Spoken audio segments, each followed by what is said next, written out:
નમસ્કાર દર્શક મિત્રો, ધ લોકસત્તા શોમાં આપનું સ્વાગત છે। હાલમાં બિહાર વિધાનસભાની આગામી ચૂંટણીને લઈને રાજકીય ગતિવિધિઓ ચરમસીમાએ છે અને સંભાવના છે કે દિલ્હી ખાતે ચૂંટણીની તારીખોની આજે જાહેરાત થઈ શકે છે। આ જાહેરાત થતાની સાથે જ રાજ્યમાં આચારસંહિતા લાગુ થઈ જશે, જેના માટે તમામ પક્ષો અને ગઠબંધનો પોતાની રણનીતિને આખરી ઓપ આપવામાં વ્યસ્ત છે।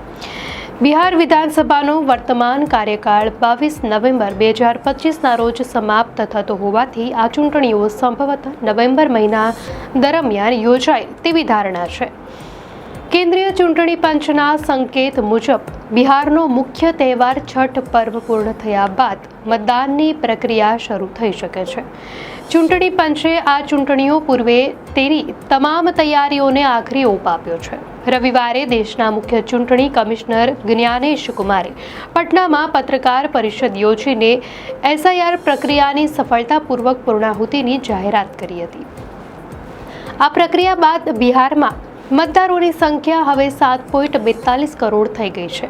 જોકે વિપક્ષોએ ચૂંટણીના થોડા મહિના પહેલા જ આ એસઆઈઆર શરૂ કરવાના સમયને લઈને સવાલો ઉઠાવ્યા હતા, જેને ચૂંટણી પંચે મતદાર યાદી સુધારણાની એક નિયમિત પ્રક્રિયા ગણાવી હતી। જ્ઞાનેશ કુમારે એ પણ સ્પષ્ટ કર્યું કે ચૂંટણી પ્રક્રિયામાં 17 સુધારા જાહેર કરવામાં આવ્યા છે, જે સૌ પ્રથમ બિહારની આ ચૂંટણીઓમાં લાગુ થશે અને ત્યારબાદ દેશવ્યાપી તેનો અમલ કરાશે। આધાર કાર્ડના ઉપયોગ અંગે તેમણે જણાવ્યું કે તેને ઓળખપત્ર તરીકે વાપરી શકાશે, પરંતુ તે જન્મનું કે નાગરિકત્વનું પ્રમાણપત્ર ગણી ન શકાય। બિહારની રાજનીતિ હંમેશા ગઠબંધનના સમીકરણોને લઈને ઉતાર ચઢાવવાળી રહી છે અને આ ચૂંટણી પણ તેનો અપવાદ નથી। 2020ની ચૂંટણીમાં એનડીએની સરકાર બન્યા બાદ ઓગસ્ટ 2022માં નીતિશ કુમારે ભાજપથી અલગ થઈને મહાગઠબંધનમાં જોડાયા હતા, જ્યાં સુધી કે તેમણે ભાજપ સાથે ક્યારેય નહીં જવાની વાત કહી હતી। જોકે રાજકીય પલટો જાન્યુઆરી 2024માં આવ્યો, જ્યારે નીતિશ કુમાર ફરી એકવાર યુ-ટર્ન લઈને એનડીએમાં જોડાયા અને આરજેડીથી અલગ થયા। હાલમાં રાજ્યમાં જેડીયુ અને ભાજપના ગઠબંધનવાળી એનડીએની સરકાર છે। બિહારમાં કુલ 243 વિધાનસભા બેઠકો છે અને બહુમતી માટે 122 બેઠકો જરૂરી છે। હાલની સ્થિતિમાં ભાજપ પાસે 80, આરજેડી પાસે 77 અને જેડીયુ પાસે 45 ધારાસભ્યો છે। આગામી ચૂંટણીમાં મુખ્ય મુકાબલો ફરી એકવાર બે મોટા ગઠબંધનો વચ્ચે છે। એનડીએમાં મુખ્યત્વે JDU, BJP, LJP, Jitan Ram માનસીની હમ અને ઉપેન્દ્ર કુશવાહાની રાષ્ટ્રીય લોક મોરચા જેવી પાર્ટીઓનો સમાવેશ થાય છે। તેની સામે મહાગઠબંધનમાં RJD, Congress, CPI, CPM, CPI સહિત વીઆઈપી, જેએમએમ અને નેશનલ એલજેપી જેવી પાર્ટીઓ શામેલ છે। જોકે બંને ગઠબંધનો દ્વારા હજી સુધી બેઠકોની વહેંચણીના આંકડા જાહેર કરવામાં નથી આવ્યા, જેના કારણે વાટાઘાટોમાં મડાગાંઠ જોવા મળી રહી છે।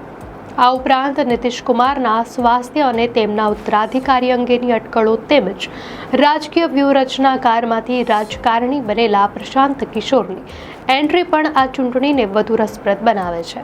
પ્રશાંત કિશોરે તેમની નવી પાર્ટી સાથે તમામ 243 બેઠકો પર ઊભા રહેવાની અને બેરોજગારી, સ્થળાંતર અને શિક્ષણ જેવા મુદ્દાઓ પર ચૂંટણી લડવાની જાહેરાત કરી છે। તો બીજી તરફ લાલુ પ્રસાદ યાદવના દીકરા તેજ પ્રતાપ યાદવે પણ જનશક્તિ જનતા દળ નામની નવી પાર્ટી બનાવી છે। ચૂંટણી પ્રચારના મુદ્દાઓની વાત કરીએ તો એનડીએ સરકાર રાજ્યમાં વિકાસ, યુવાનોને રોજગાર અને મહિલાઓ માટેની યોજનાઓના આધારે સકારાત્મક વોટ મેળવવાનો દાવો કરી રહી છે, જ્યારે મહાગઠબંધન બેરોજગારી, પેપર લીક અને એસઆઈઆરને લઈને એનડીએને ઘેરી રહ્યું છે। તેજસ્વી યાદવ સાથે રાહુલ ગાંધીએ પોતાની વોટ અધિકાર યાત્રામાં વારંવાર એસઆઈઆર અને વોટ ચોરીનો મુદ્દો ઉઠાવીને સત્તાધારી પક્ષ પર આકરા પ્રહારો કર્યા છે। જોકે ભાજપ અને જેડીયુ આને વિપક્ષી પક્ષોનું હતાશામય રાજકારણ ગણાવીને મહાગઠબંધન પર રાજ્યના વિકાસને અટકાવવાનો આરોપ મૂકી રહ્યા છે। બિહારમાં વિધાનસભા ચૂંટણીઓનો ઇતિહાસ 1952માં શરૂ થયો હતો અને 2020 સુધીમાં 17 વખત આ ચૂંટણીઓ યોજાઈ છે। આઝાદી પછીની પહેલી ચૂંટણી 1951માં યોજાઈ હતી, જેમાં કોંગ્રેસે 322માંથી 239 બેઠકો જીતીને સૌથી મોટી પાર્ટી તરીકે સરકાર બનાવી હતી. ત્યારબાદ 1957 અને 1962ની ચૂંટણીઓમાં પણ કોંગ્રેસનું વર્ચસ્વ રહ્યું હતું. શ્રી કૃષ્ણસિંહા રાજ્યના પ્રથમ મુખ્યમંત્રી બન્યા હતા, જેમની યાદમાં 2016માં ટપાલ ટિકિટ પણ બહાર પાડવામાં આવી હતી.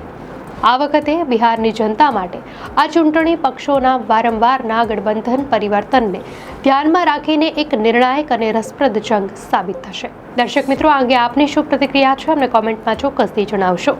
અને જો આપને આ માહિતી સારી લાગી હોય તો વિડીયોને લાઇક કરો અને ચેનલને સબસ્ક્રાઇબ કરો.